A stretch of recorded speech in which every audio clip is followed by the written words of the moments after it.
24mm fast wide 1.4 aperture, latest Sony optics technology. Could it be lens of the year 2018? Let me share my thoughts from a non-photographer perspective.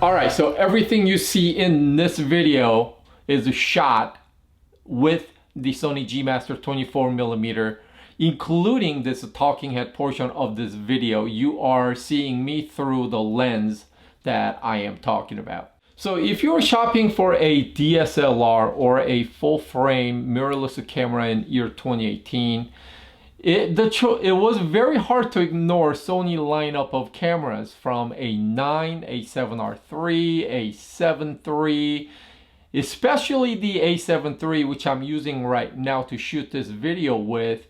In terms of, you know, value offered, performance, and the spec, just very hard to look past it when you're shopping for one. And, you know, as fall came up in 2018, you know, Nikon and Canon both came out with their offering to fight the A7 III basically. And one way or another, they all fell short a little bit. So as the boys at Sony headquarters released a sigh of relief collectively, they weren't just sitting back at their desks, you know, shouting "Kanpai" with their acai beer up in the air. They yet again hit a home run out of the park with the G-Master 24mm lens that I'm talking about today. Announced in late summer 2018, released, became available in fall of 2018. This lens came out and basically was a great lens to pair with your Sony full frame camera. Right out of the box, it is very light, and yet it is also the most cost-effective G-Master lens out of Sony's lineup. So things like the customizable lens button, the clickable aperture ring, as well as the autofocus and manual focus, the slider switch, you know, they all make the lens a great tool hanging in front of your camera. I went out to a local park one late afternoon to get some shots for this video I'm making right now. So let's go take a look at that sequence now. Okay everyone, so we are out here at a local park, and extremely unfortunately the weather did not cooperate. So I don't have a lot of beautiful sunset that I was hoping to have for this particular shoot. It is what it is. You can even hear the dogs barking in the background, but what are you gonna do? I have a beautiful young lady here, Michelle, and we are gonna just kind of walk around and we're gonna test the autofocus. We're gonna talk and we'll just test out different things that this lens does well, does not do well, and we'll take a look. So stay tuned. Feels like ever since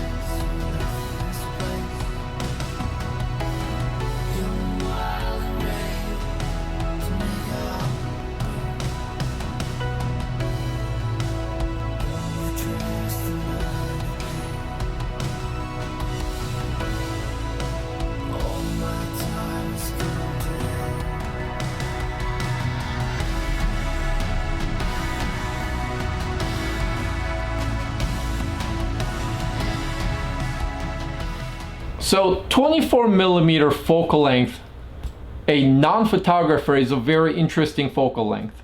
It is not too telephoto-y, and yet it is just wide enough to take some interesting shots, get closer to the subject, and also be able to capture expansive surroundings of your surroundings into your shot.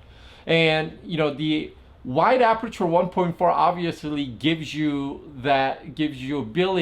me ability to bring in more light into the lens to overcome my non-photographer eye, and chances are I don't know how to work with the light, you know, well enough to properly expose for the photo or the video. So you know, that is awesome. And also, due to obviously the aperture being that wide, gives you ability to crush that background and bring compression into your foreground and the background, you know, making it possible to bring the subject in focus to stand out. So needless to say, if you're into bokeh, then obviously that's going to be just plenty available to you, as well as the bokeh balls being very round from the 11 aperture blades that are available from the lens. Eye autofocus works really well between with the combination of the A7 III and the G-Master 24mm.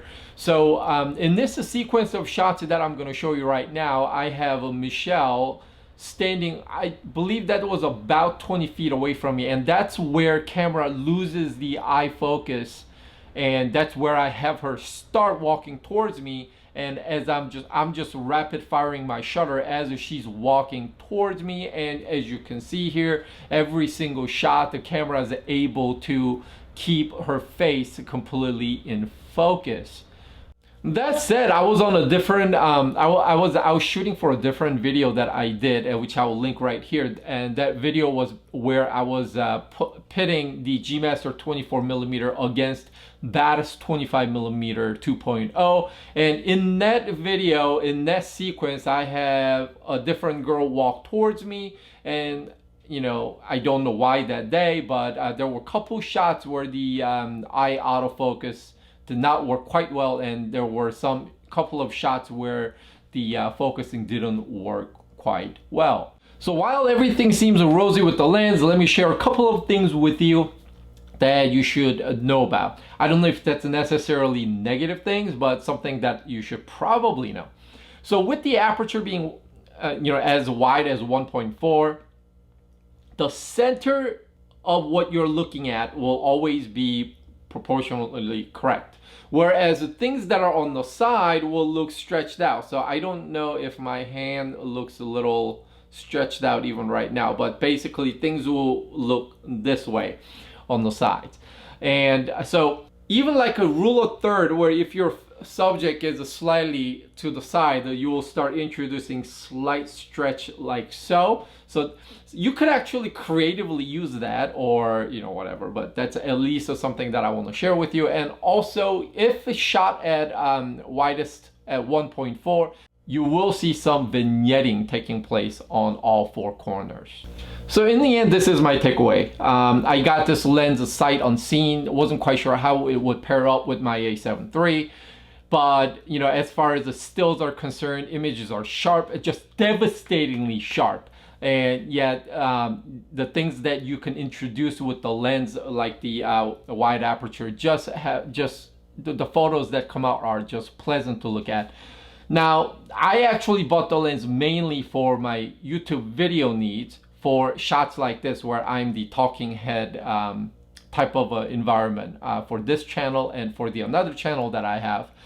So, you know, videos look great, and with this focal length, it gives me a couple different things that I was looking for. Basically, the camera could be close enough to me while it is still wide enough. I could reach out and turn the aperture ring when I need to. And another benefit of this focal length for video for my purpose is, due to the A7 III not having a fully articulating screen, I am forced to use a external monitor attached to it while I'm shooting like this. And that helps me look right above at my monitor and see how I'm framed, if my exposure is correct, I don't look too dark or too bright or whatever. So that is one of the benefits that I have, and I am really pleased with the result. And then, you know, the lens itself, the manual focus ring just as smooth as butter. The declickable aperture ring, you know, has enough resistance, yet it gives you a shoring stop when you're at a as you're clicking through when you come to a certain stop. So the build is great, the weight is light.